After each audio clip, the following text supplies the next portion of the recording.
My name is Scott Nowicki. I am the lead R&D scientist at Quantum Spatial, which is arguably one of the largest or the largest remote sensing companies in the United States.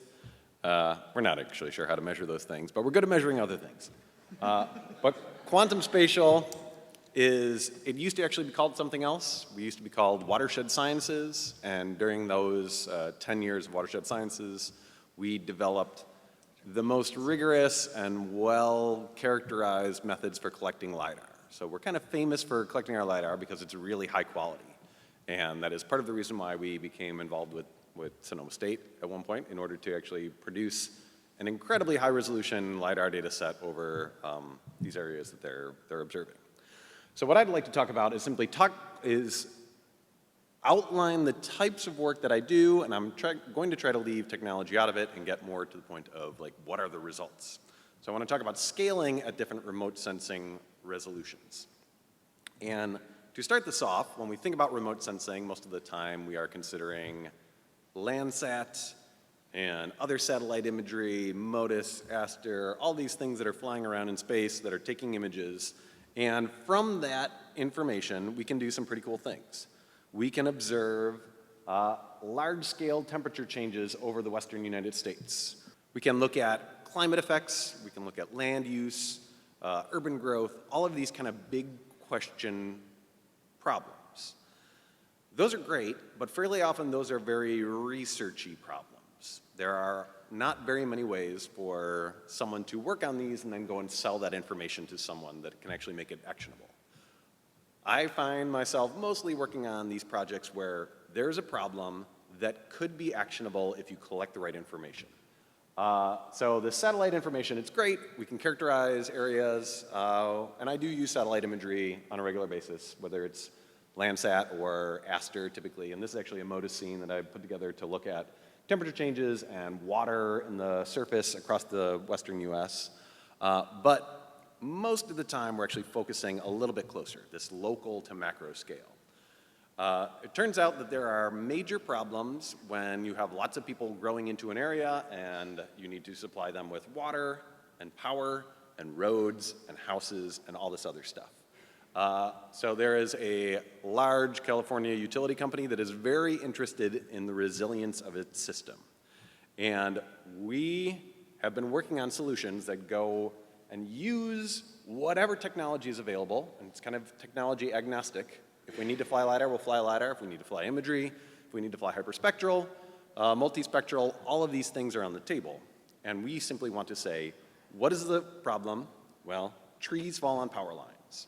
Okay, why do trees fall on power lines? Well, because they're too close to the power lines, or because they're sick, or because certain species tend to fall down. So we go out and collect exactly the type of information that is needed. So this is a full spherical view. It's a full immersive 3D view of this LiDAR point cloud that we collected with a plane and then proceeded to fly a hyperspectral system. And we spent a couple of months turning every single tree in this field of view into a species. So what we're looking at is actually a LiDAR point cloud that is colorized by species. And we did this by simply saying, here is this hyperspectral image, which collects all of that information that he was talking about, the reflectivity in the near infrared, even the shortwave infrared, chlorophyll and anthocyanin, and all of these other biophysical parameters, and it turns it into enough information that we can type the tree. And so in the far distance, you can actually see the legend of what each of these different trees are. We are now flying through a ponderosa pine. The red trees over there are gray pines that tend to fall down a lot. We have the blues tend to be these oaks. And this is the type of information that you can actually take and turn it either into a map or into a database and say, these trees are problematic. Let's go and actually deal with them. Let's pick them out tree by tree on this kind of like multi-meter, maybe tens of meter scale, and actually go out there and build a solution.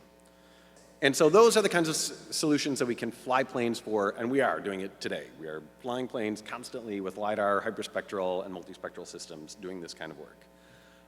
But sometimes the problems are even finer than that. And this is where we're still focused on this remote sensing point of view, but we're zooming in closer and closer. And so we get to this point of 3D mapping with LiDAR from drones at incredibly high resolutions. And here's another spherical image. So what we're seeing here is we did a drone flight with a heavy lifter that was owned by Aerial Mob, a pretty accomplished drone flying company. And so we flew this guy not too far, about 30 meters off the ground, and are able to generate a point cloud that gets down to the individual branch on trees. You can see those power lines. You can see that there are multiple strikes per even line as we're coming through each of these trees and bushes. This is the kind of information you can collect if you want to image literally down to the leaf scale. And if that is actionable, and in this case, this is a nice visualization, but what we can do is actually turn this into real information about, if you're talking about vegetation management, if you're looking at slope failure, if you're looking at space between buildings or between trees, you can actually map this out. And the next video I show you will actually be more straightforward. So collecting this information is great, and we like to collect pictures, and we like to fly drones and play all these games, but it really doesn't mean anything unless you turn that into this actionable information. Either someone can make a decision with it, or you can actually use it to map assets or hazards or whatever it is. And so this shows you the next step down. We can fly with planes with these fairly complex and expensive sensors, or we can fly it with drones, or we can mount a LiDAR and spherical imagery system on a car and drive it around through an urban landscape. And so what we're seeing here is a 20 point per meter LiDAR data set that was collected over a semi-urban area. And that very high density is good enough to capture most infrastructure. Certainly you can see houses and trees and other things pretty well, but we can actually pick out individual power lines. When you include this LiDAR component, you get down to even finer than you can possibly do with a drone or these other kind of methods. You're sending the lasers out in all directions around you and mapping. You can see stop signs and cars and trees and all of these features. But what's great about this is you can then take it and turn it into objects that mean something. A bunch of points in a scene don't really mean anything. So we take this information and you start to measure specific properties of each of those objects. You have to collect this data incredibly precisely, and you have to know exactly how these sensors are working and what they're doing in order to put it all together into a package. But once you have that, we have maps of the world at these various scales that can be as fine as centimeters. And I'm going to jump ahead in this video to show that once you start to turn these points and images into actual objects, they become information that can be used by people on the ground who want to actually do something. I need to go and cut that tree limb. I need to focus on this piece of infrastructure. And it can go even further than that.